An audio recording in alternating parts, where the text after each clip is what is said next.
Onge lisa ponge tsakala Jésus le Londres e wana ngala ketelema baninga batika lobeta nze la de nos wakengo pa Koffi Olomide na quartier latin neni oya quartier latin on salaki en forme on salaki bien portant en bonne santé au quotidien quartier latin après quelques temps hein, quelques mois moi la maye mbala moko mutu e bouger au ketelema bon les agiwana elle ba minzela mo bo biso moto andolanda po muna mutu ndenga yaka atoye na quartier la tente siko yeteka muna mutu azala na mo singa luketu nae siko ngala ba singa luketu na ngalo watu yokana bien te ya moni mutu linga ebeba me ba comprendre ba etindanga na ba place ba réanimation ba ya singa luketu na aya muna mutu ala singa luketu nae ava banda mes to ava bandoteka donc ala singa luketu nae yo orchestre na singa luketu na yo so okutali siko la kati ya orchestre wala pe batu bana ba singa luketu eleki ayo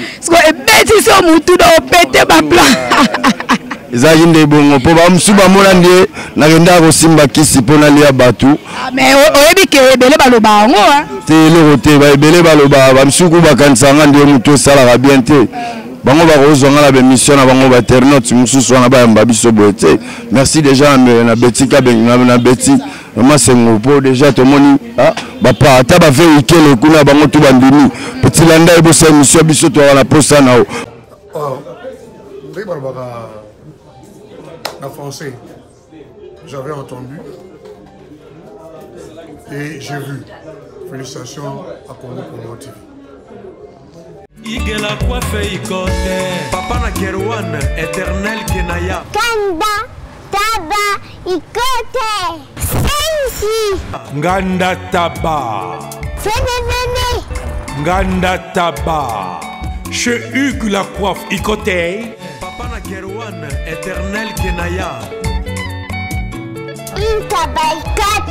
Au 174 avenue Aristide Briand 93 320 les pavillons sous bois. À la petite porte à gauche association Hugues Ikoté.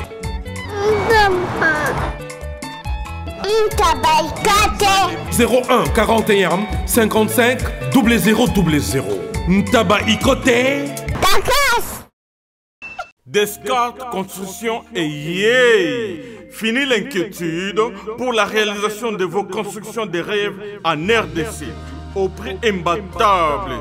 Grâce à votre entreprise installée en RDC uniquement pour vous, spécialisée en construction, réfection, bâtiments, immeubles, vente de terrains, travaux publics avec les ingénieurs architectes qualifiés au prix incroyable. L'Escarte Construction est aussi spécialisée en luminosité des bâtiments et éclairage public. Installation des systèmes d'alerte, intrusion pour des maisons et véhicules et tous d'autres services. Nous acceptons aussi les paiements par tranche au prix incroyable. Pas d'hésitation avec Descartes Construction. Vous ne serez jamais déçus. Pour tout contact, notre email est descartesconstruction@gmail.com.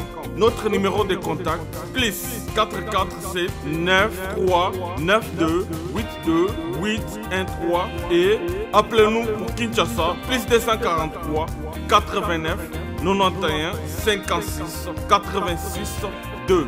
Descartes Construction à Tozana Mbongo Moki, opération Tongana RDC. L'agence d'export et d'import Michel Atlantic Shipping et bana ya Canada, bana ya USA, bomitungisa lisusuti. Pour tous vos achats et ventes de voitures, pièces de rechange et les accessoires possibles. Na koti na ba koli na bino na Kinshasa, bomitungisa penzate. Please, bakoya koza koli tinanda. Pour tout contact, benga Michel Lukadi. Plus 1 508 371 60 43 USA na Canada. Pour la Kinshasa, benga na plus 243 89 551 30 38. Michelo Atlantic Shipping. Yaboye. Bazuapi. Raf Lindou, félicitations pour la promotion, ça la pour l'artiste. Que Dieu te bénisse. à qu'on n'ait pas demandé, il n'y a rien en face. Suivez Congo Promo TV avec le PDG Raph Nguindu. Nanenga Mabete, Congo Promo Raph Nguindu. Boga, en tout cas, félicitations, merci Sito Oumela. Raph Nguindu, le présentateur la force créative Congo Promo. Boroto, ça n'a pas militaire na Congo Promo. Et faites comme moi, allez voir Congo Promo, tv5.com. Donc au nom de Jésus-Christ, nous bénissons le Congo Promo. Avec Raph Nguindu, Congo Promo ne tombera jamais. Piccolo Congo Promo nde. Ouais, Balobi Raph Nguindu. Congo Promo toujours, grande puissance. Come Congo Promo qui torcos net na film. Congo Promo babunda na nango. Raph Nguindu. Congo Promo.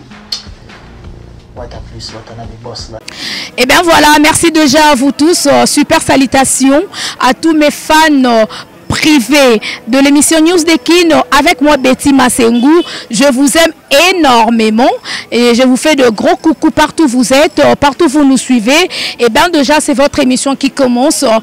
Salutations déjà à celui qu'on appelle Daddy Ilafa. Donc la Pembe, la Pembe quoi. Voilà mon grand frère Benti Cap, grand réalisateur. Donc Balobi Congo Bilili toujours. Salutations déjà Balobi Omelette MC. Donc Balobi mon frère, on est ensemble, il n'y a pas de souci. Et salutations aussi à celui qu'on appelle Balobi Trésor Chilumbai. Donc Balobi Betty Masengwa Dalana Bayaya na eloko là-bas. Master Proto Mesala moi trop. Chez nous c'est la famille. Donc on est ensemble. Merci déjà à Champion KMB depuis Kenya, mon grand frère Nokwa Bana. Je pense aussi à Saïd Benesha. Et merci déjà et bisous à ma maman chérie, Maman Kati Bakissa. Salutations à vous. Et déjà chers fans, je pense aussi à mon boss, l'ingénieur Raph Nguindu depuis les États-Unis, Serge Piana, notre cordon Christian Boui, notre DT et big salutation aussi à Papa Dav Moubama, les papas de Joyce Davline. Et bien aujourd'hui, je reçois pour vous un artiste musicien bourré de talents. Il s'appelle Mwana Mayele. C'est un artiste musicien. Donc, Abandaki Oyemana orchestre et à Kofi Olomide. Donc, Aza ex musicien Kofi Olomide a betapé na ba orchestre Ebele. Alors déjà à l'occasion toujours il y a Kolela un grand artiste, un baoba, l'icône de la musique congolaise, Papa Lutumba Simaro. Déjà tous ensemble na artiste nabiso asalaka plaisir na bao balinga ki Papa Lutumba bao balinga la bonne musique.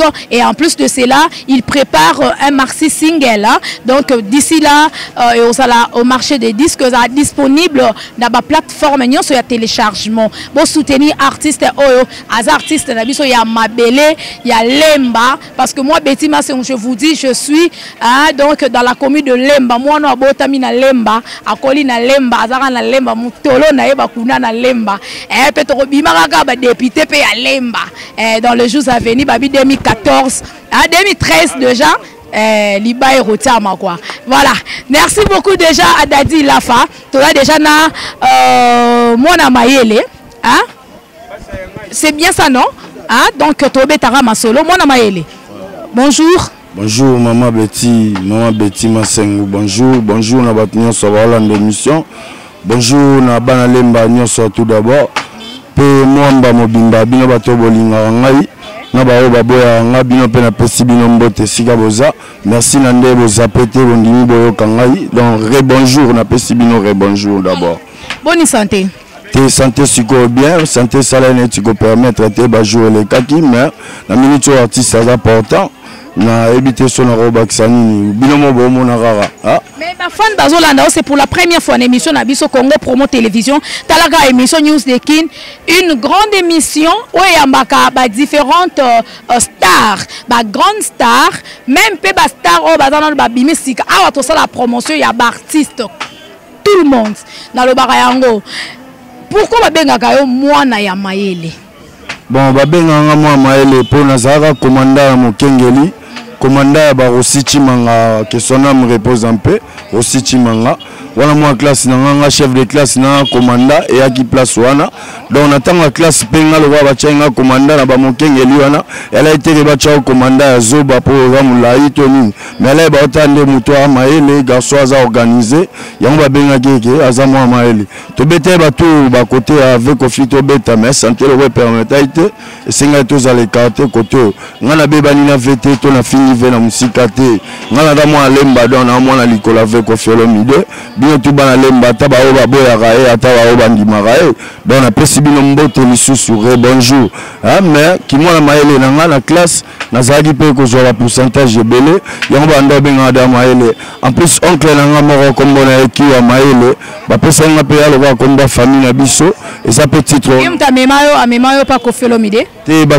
mema pas avec Kofiolomide za ba binda base ba fait simbu bonjour na poto place azali babu Oman bon merci na ba place ba dans la poto ba fait na ngai aimer pe azali aimer luteza azapela na ba Paris wana ba na bike ba internaute ba mboka tout ba ebike photo ya mbamwa maele po betinda ya mbiebo eza ba jeter beti ya yamba artiste amikete tant ba benye moi maele abima pe génie na ba question elemba ba tout la question génie de lemba même biblique moi maele a défendu la commune de Lemba en plus na défendre la commune na Evre ya Liboso na Sala tous à l'école pour la commune c'est la commune de Louvanium la commune des intellectuels la commune du savoir. Merci beaucoup. Donc, c'est l'artiste musicien Mwana Mayele. Donc, vous sentir déjà réflexion. Et puis, façon de répondre déjà, et ça prouve que, ça montre que, Aza Mwana Mayele. Donc, Aza vraiment Mwana Atoni Samina Mayele. Voilà. Mwana Mayele, Obi que Obeta pas Kofiolomide. Mais c'est comme si on a vraiment tenté tout bas découvrir Kofiolomide. Et ça qui dit à Nilka, il y a maladie, donc l'Obi Wana. Elle a dit en zoto maladie permétalité tu vas beta Jésus tsakala onge lisa ponge tsakala Jésus le ronde et wana ngala ketelema baninga batika lo beta nze malade no zwa kengo pa Kofiolomide na quartier latin neni oya quartier latin on sala qui en forme on sala qui bien portant en bonne santé au quotidien quartier latin après quelques temps quelques mois moi la maille mbala moko mutu e bouger oketelema bon ele ezaki wana ele ba minzela mobe obiso moto andola ndapo muna mutu ndenga yaka atoye na quartier latin te siko yeteka muna mutu azala na mwa singa luketu naye siko ngala ba singa luketu na ngalo wato yokana bien te yango moni mutu elinga ebeba mais ba comprendre ba etindanga na ba place ba réanimation ba réagila singa luketu na aya muna mutu ala singa luketu naye ava banda mes to ava bandoteka donc ala singa luketu naye yo orchestre na singa luketu na yo siko okuteli siko la kati ya orchestre wala pe batu bala ba singa luketu eleki ya yo siko ebeti so mutu do opete ba plan ezaki nde bongo po ba msuba mona nde na kenda ko simba kisi pona lia batu mais oyebi ke ebele baloba ngo te le rote ba ebele baloba ba msuku bakansanga nde mutu sala bien te bango ba kozonga la mission na bango ba internaute mususu na ba yamba biso boete merci déjà na betika na beti vraiment c'est ngopo déjà to moni ba pa ata ba fe ikele kuna bango tu bandini petit landa ebo sa mission biso to la posa na o mi parler déjà bimi eza libanda na misu na ngala zo mona ngo et troisième pe kolika ningo lo baki troisième colis déjà ngane libanga on a yawate na yesi zibe service na zwakata 37 colis awa na zibe service na mbala moko 37 oh ngaku na banga kina esi mwana chaka 3 ah bon yiba yango na kiserie na bango ya musala basa pena Brazzaville mwana lobaki na ngape na Angola bazali na Angola bazali na Brazzaville c'est que to benga bango monde entier ukanseri kola mundele na moni yango acha mundele te yo mutuza na France précisément ezala na Paris ezala na Rennes ezala na Lyon ezala sika nini soko uza na poli na yo kunyoko mana yo te ba numéro na biso yango wana benga na yo zibe service akulivrer yo carton pe ko retirer yemuku akuya kuzwa yango pe akuya wana Kisasa kaka Kisasa te ya Maniata na Point Noir na Brazzaville na Angola na Kinshasa place à Robunga exacté la coiffe Ikote. Et enfin, je suis arrivé. Salon Hugues la coiffe Ikote. Non seulement c'est un salon de coiffure, mais aussi une machine de transformation des hommes et femmes. Regardez-moi comment je suis. Vilain. Mais attendez, 2 minutes. Bogart. Vous allez voir.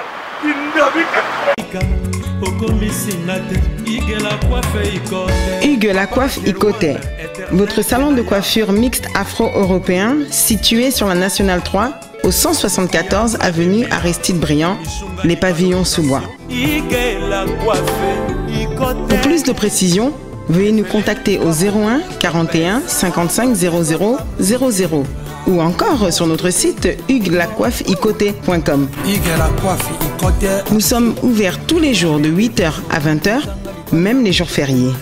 Hugues la coiffe Ikote, l'homme qui coiffe la ville. Hugues la coiffe Ikote, le salon de coiffure mixte afro-européenne de proximité. Au 174 avenue Aristide Briand, les pavillons sous bois sur la Nationale 3. Un seul numéro, 01 41 55 00 00. La beauté de votre chevelure chez votre frère. Hugues la coiffe Ikote, même père, même mère. Chikicha, chikicha, cha cha. La beauté peut tout changer. Salon Hugues la coiffe Ikote. Quelle beauté! Sexy pour les femmes, dindindi pour les hommes. Bana badawai bagelo ba sepeli fort ba directeur na libota ba bi il faut ça l'émission là c'est wana ma propre fort donc bino mo bomo la même ba display na ser atala pakoli na nga couleur te mais au moins la couleur to bimina ser beti donc bo imiter ko benga ngala lo ba vérité to elo mo na robete le roi yo moko oponi nzela wana na tombeli yo kaka chance epai yo ke tolina pesi vanda na ndako ozela sobo soki mokolo mosusu kintala obuki fleur rose wabilo ave lutumba valobaki lisuke mokolo nakokufa kake ekobeta afalanga salaka mbenda na likaya amesala kolata kaki na lipapa donc biso tutole lave lutumba okoma wana mwana mayele merci beaucoup déjà mame Miline Nzemba bisika za sepeli na London moi c'est papa tous pepeli ambeto l'argent mado pichu na ma belle donc balobi beauté plus l'argent en France et dans la rame mutu moko la joie de pichuna na kata London wana n'est-ce pas rasé balobi donc le ramakasi na kata lemba wana rasé donc balobi tara champion kaembe kuna na Kenya oganga. Merci beaucoup déjà à Esther Mumbanda depuis Colorado. De gros bisous à vous, je vous aime énormément. Babi bato ba soutenir Betty Masengu. Donc Hermoso Betty Masengu pendant que mission na car carburant et zanga jamais. C'est grâce à la joie de Pichuna na kata London wana. Donc balobi Esther Mumbanda mame Miline Nzemba ba oyanga kwa ya motema o penza babi Betty Masengu yo et quelqu'un faut mater avion oyarara mikili bientôt quoi donc tobi nzamba opesa ka pe manzamba obatela to yakaka to nyatara mabele wana lokumu rozonga ka pa yanza komba olenkumu voilà merci beaucoup déjà na mwana mayele olobi lokomoko to kota masola papa lutumba po ezande mikolo to lobelande ye donc liwana mais tozonga na lorombi est très important oyaki pa kofio lo midi ozala ki très bien mais oyaki na moi singalo keto no batu musu ba comprendre te singalo keto onini oyaka na bakisi na yo okomi kuno kutana bakisi mususu okokite nde ebelisa o mutu po yo bi batu musu bakasa ozala ka liboma mais mwana mayele oza normal siko esalama no nde nini bon biloko wana ya biloko musu ba roye bisaba tout te po balobi toute vérité n'est pas bonne à dire rolo bana batuke basenga ngala msu papa na mama na bandoki ba mono ya louche mais bilom so la bamfulu singande na mtu mobe faut ebisa batu bien na za musicien mais na artiste polyvalent na sala mambo belé mona ko magalanga pasteur mona ko magalanga donc yamoni mutu amaele poko pasteur na ko pasteur wa Simbakis donc ngala Simbakis te ngala yajilela bonzambe na kati na ngai bango na ba gris gris na bango omona ti na wenzelelo depo mo ziki na wenzela biso ya lemba ezalo wa sobo kangi bato ba bilo na bango ba matuka ba maboka basake ba fufu ba chena depo wana mutu muso akozala muta William Branham mususu amuta Rose Croix ekotsa muta Jésus lisusu ki kalungu na eto elitruka yango mona bilo repela même ba moto donc mutu na mutu faye ba eloko lo wana Bible babi Hébreux 10:25 Hébreux 10:25 elobi mutu nyoso na désertez pas vos assemblées. Assemblée au Babotayo, et kata balia ndeto lo bala hymne national qui nous relie aux aïeux à nos enfants. Tomba on a des bouquins ngolé des aïeux batouazon chinini Congo. Donc et là au boma ran famille nabino bala basta mais on a tourné au kokate. Pona nini po on simba ba gris gris babino mo be etali famille nabino. To pesa raison à bato babara que musique nabiso etambola na kesi. On peut te repasser sa raison pour éviter malgré qu'ici et sali est belé dans mon kilo pour avoir du Congo et Gozalem sur la 80 babina opesa biso soso et opesi soso zongi nanda kuna binopé papa to maman sanini akufi siko yo boya que opesa maman ou bien opesa papa et retour zongi la kayo basenga ka kuna na quartier la to pour ma papa na yo to maman na yo ngai isko na lobano te dans la quartier la te mais ala ndesko ki boyanke po babenga babilo msu babi fumu babi fumu elwa oyo baya leki oya leki mengalinga bongo te ngalinga égalité biso nyoso to ba mission ata mission mso amukolo ya muninga mais biso nyoso to betara muziki elwa bebe chanda mwana muke mabeta muziki inos mwana muke abeta muziki on comprend parce que jeune mobe ngala banda muziki kala na banda oleka ba Virginie Mlefembe ba mamilela ba chambe ton diele ngumba la lekala ya kan se beleta même bavela biso balushimandate balushimanjate baibige yo mwana maele aussi ba riet kam jimla ba nani ba betima senguto alelelo banali ntirbo do mibali kuna tanga te ba ve motiri bango do omula mamula wo misa eleka makasi ezanga ndenge ni nanu po kana eko maboy bon kana ngasko ko mai bongo te banga bakimana ngana mutu na ngai po ba comprendre que mutu ya mutu so mayele na yo basale la ngo po album est réussi ça la succès effectivement maramdo lo beli yango wana mais le roi ba kokarate basango ba bengi ngai ba bixé ngai basango mbalongola nga ba biloko wana ba balinga ba tshela nga na nzoto yango monti lelo nazonga ra célèbre na bela te yo momo display yango kima maman quartier latin au lomba ozonga lisute ozonga sute pesa makasi ya koma leader na ndela ngai soko zonga ya lo wa mukolo mobe na bula ata un jour nzamba pambola ngana mbala Koffi Olomide eza grâce au pour la vie na minzembola nga mobe Koffi Olomide acheli le bateau à MB toi petit guitare dans la CPLA na un jour na ville nga fort je suis fier de Koffi Olomide moi ozonga la quartier latin de koko ozonga sute ceux qui nous saluent babi à Kakoto na Roya. Voilà. Voilà Mayele, merci beaucoup. Donc c'était juste une petite histoire. Il y a artiste Nabiso to yambi la émission donc on attend pas penser à muto ki bomo na rande auto capo to ça l'émission na balabala kande bana poto balinga na marché commune ya Lemba marché Makongo. Donc place to ça l'émission Nabiso bomo na rande ba to tambola ba leka bolinga ande boy.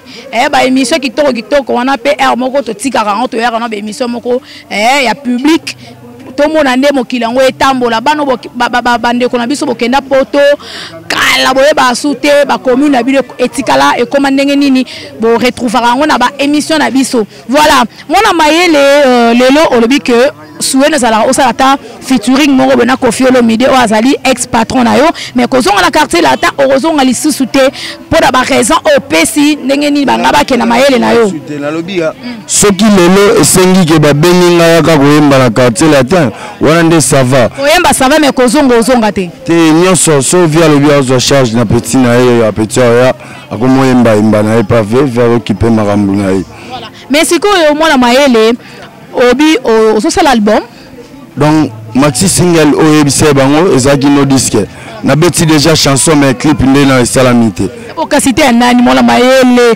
on ozata ni na producteur ni distributeur ni manager nalongo produit album à mona mayele donc moneti maxi wana eloko ba ben single photo e ba français ezalaka moko 5 lié égal à moko o denzembo na single ezalaka te ezalo kutaba o nyoso baloba bongo bakosa bino ngamo mayele alwa vérité esengeli ya so ngai la komi ba otomona ba beta o single nzembo mibale ezalo kuta na beteli bana classe nzembo ya tous à l'école pour donc bana lemba to valoriser bango nanu pour bango ba intellectuel na kalele partout so tambole bini ba tielembo au moins lemba ba comprendre na biema contre mato agissement na yo mais les autres ont confondu to bana lemba bon chic bon genre bana batanga banini mais les autres ba mo bebisa image wana donc elo musuto woloba ya tanga na embeli classe na tala ki bana belege ba papa na bango batala ngate bakata ba classe mais ce que pour la animer ba papa wana babwa mbongo na baba kaka te oyembeli bana na bango classe bana msu babwa mate ba para msu ba déranger nga fort oboki ka mwana nanyo na mwana nango boki ete ba para mbele ba penaki oyebi ke lelo banze mwana batu balinga ngo sute batu ba mo linga mwanze moko mwayo ka mwa rumba moko boye mo bilengi moko boye zo pesa manakati yo siko zo se ba tous à l'école o la ka bango ni ke yo saka mayele faut que kala banze mo ba éducation ezaki officialisation teke onga na bandu betaka banzembo ba classe yango yalega générique na betaki na compte sa bana classe mais na kati ya matisi single na préparer na luka muto akoma préparateur donc ya makamnanga nyoso obiso to benga neti boss politaire politaire wa produit ngai nana banzembo ebele na créer banzembo chaque jour soko lobi na ngai yemba rumba na yembi rumba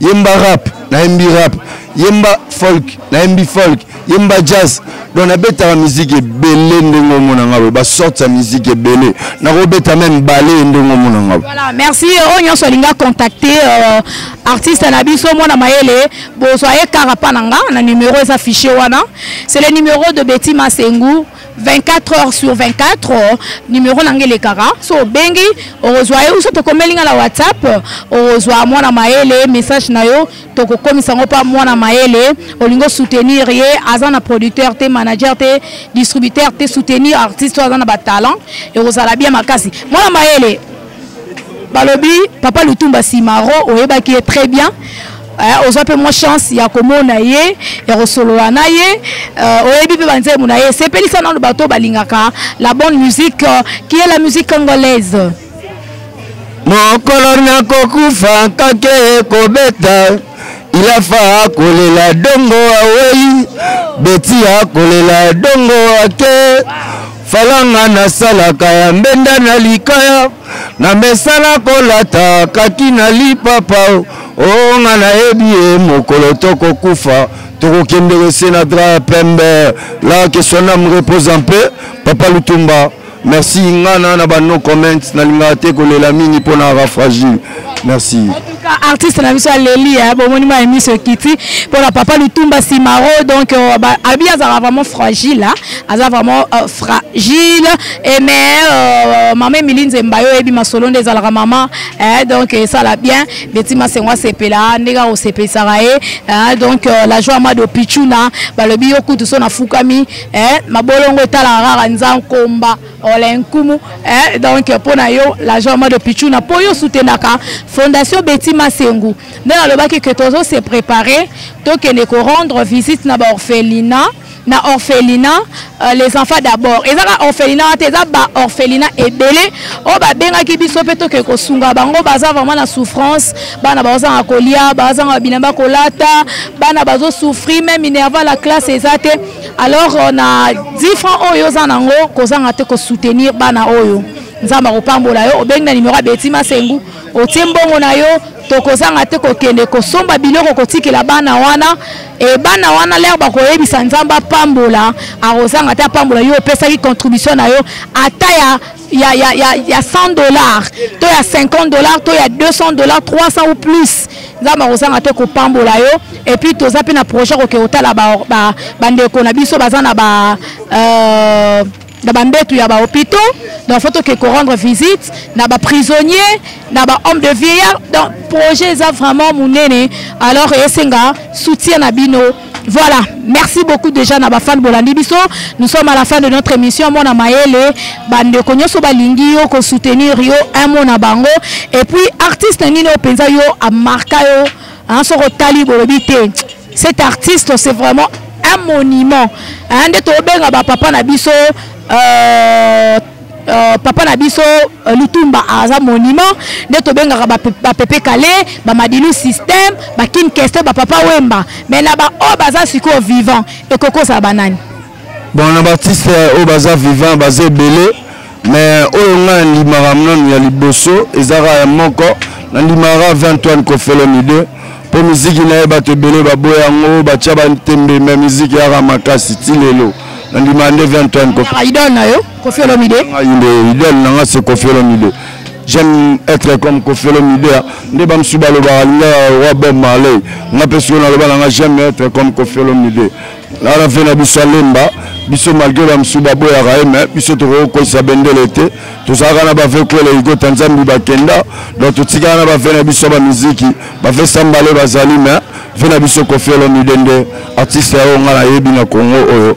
À part ba artiste msus. Mais oyebi si nini Koffi Olomide aza idole na yo linga ka mingi salaka neti boza na Koffi Olomide donc ngala za tesko ngabo neti na longwe na tesko Koffi Olomide a ou soit Koffi Olomide a télé place dadi la faza wana place a aussi ma caméra wana penza professionnel azo filmer biso yende Koffi Olomide oyebi sa ni asengi déjà pardon asa ki message na église akendaki pa ya be ko senga bolimbi si babone la pona ina mabenyo so sala batu na denga sala be ba danseuse na ye wana nde bafunda kiye lelo aza a libéré aza a quitter amona Koffi Olomide ba reproche nini o pe ko sala Koffi Olomide pendant moi temps ozwa ya ozala na orchestre na quartier latin te reproche na o reproche ve eza que pour moi na mukepe ya lobela mukolo na e pour babi que non réciproque et le respect.